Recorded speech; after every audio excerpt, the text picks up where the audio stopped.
Merci de nous rejoindre sur Afro-Info DSA 43, mercredi 22 octobre 2025.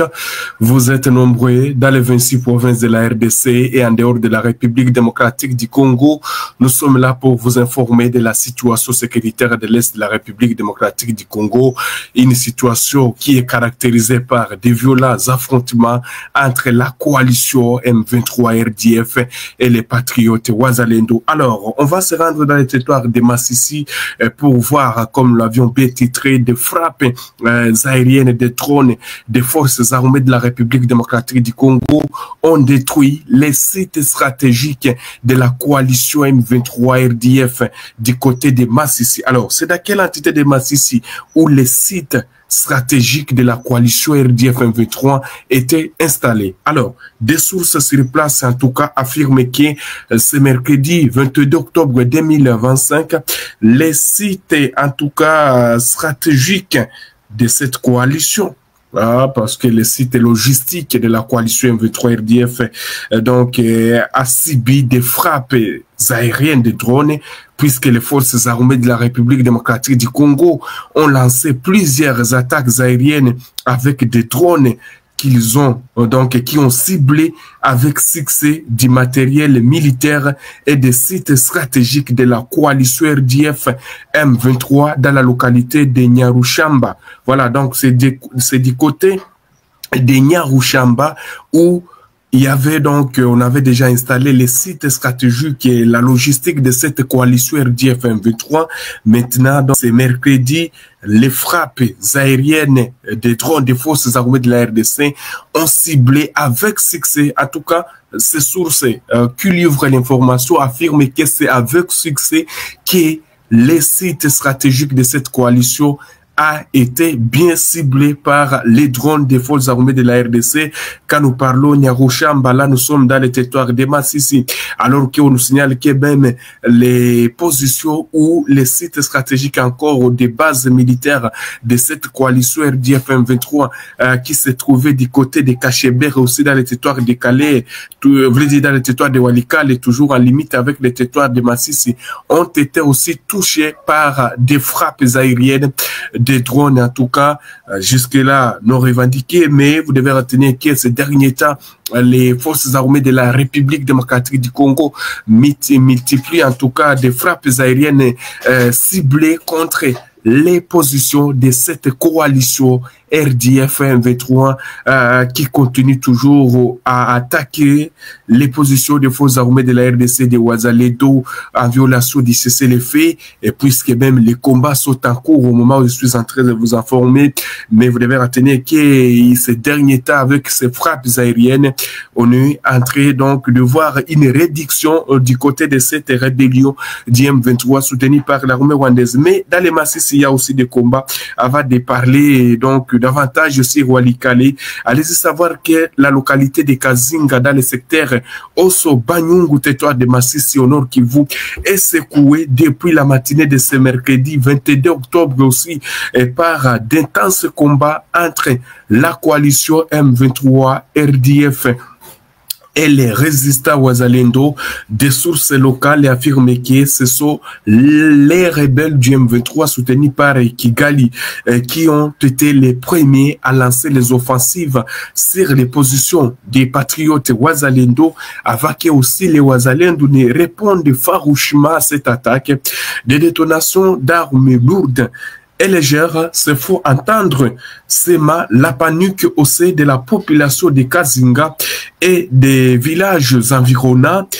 Tôt matin de ce mercredi, en tout cas, des affrontements entre le D belligérant, il y a donc la coalition RDF M23 et les résistants Wazalendo ont aussi donc des combats ont été encore signalés au niveau de la colline d'Endete et Shoa, alors que la colline d'Endete et Shoa sont toujours entre les mains des résistants Wazalendo.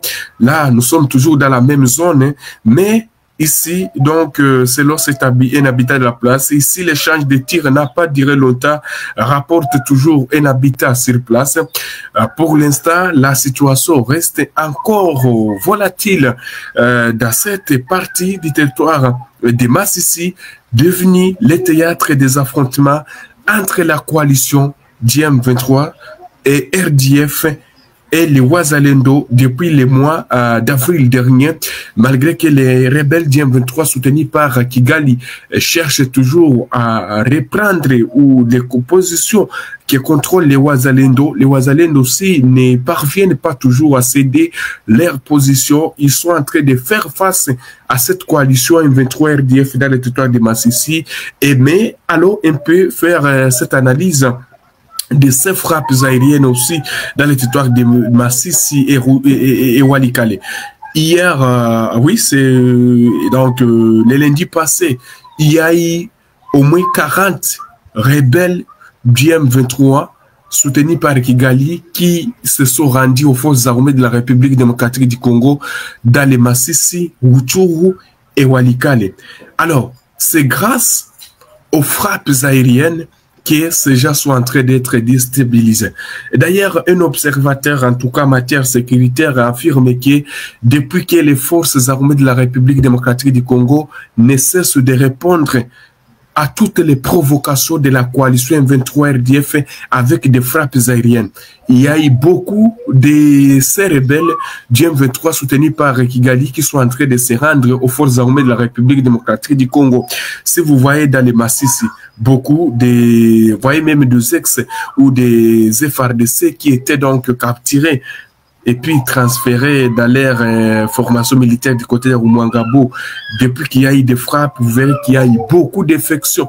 Donc, et d'ailleurs, parmi les 40 rebelles du M23 soutenus par Kigali qui se sont rendus du côté des FARDC le lundi passé, il y a un major. Donc, vous verrez qu'il y a beaucoup. Et d'ailleurs, il y a donc Guido Chimurai, c'est un général autoproclamé de Wazalendo du mouvement NDC Rénové et qui a récemment présenté beaucoup des FARDC aussi, des personnes qui ont souvent été donc forcées d'intégrer cette coalition M23 RDF.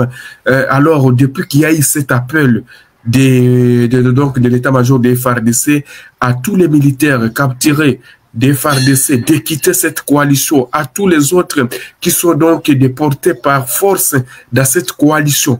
On sait qu'il y a en tout cas beaucoup de personnes ou beaucoup de rebelles qui sont en train de faire défection au sein de cette rébellion pour rejoindre les forces armées de la République démocratique du Congo. C'est par exemple comme cette information en tout cas qui est confirmée par diverses sources et qui est donc confirmée par des sources qui s'assurent concernant les sites stratégiques de cette coalition qui a été frappée par des drones aériens, par des frappes aériennes des forces armées de la République démocratique du Congo. Donc là, vous verrez qu'il n'y a plus encore cette avancée de la coalition M23 RDF, puisque les forces armées de la RDC répondent à toutes les provocations de la coalition M23 RDF. Bien sûr que oui, les forces armées de la République démocratique du Congo peuvent respecter les cessez-le-feu dans le cadre de cessez-le-feu, mais une fois qu'il y a une provocation, les forces armées de RDC sont en train de répondre farouchement. Et hier, il y a eu des frappes aériennes du côté de Ioula, du côté de Kalembe, il y a eu des frappes. Et toutes ces frappes-là sont en train de démoraliser, de désorienter certains rebelles. Et certains rebelles sont en train de prendre la décision de suivre ou de quitter pour aller à l'armée loyaliste, les forces armées de la République démocratique du Congo, voire même certains sont en train donc de se rendre aux résistants Wazalendo. Les combats s'intensifient, que ce soit dans les Rutshuru, que ce soit dans les Massissi.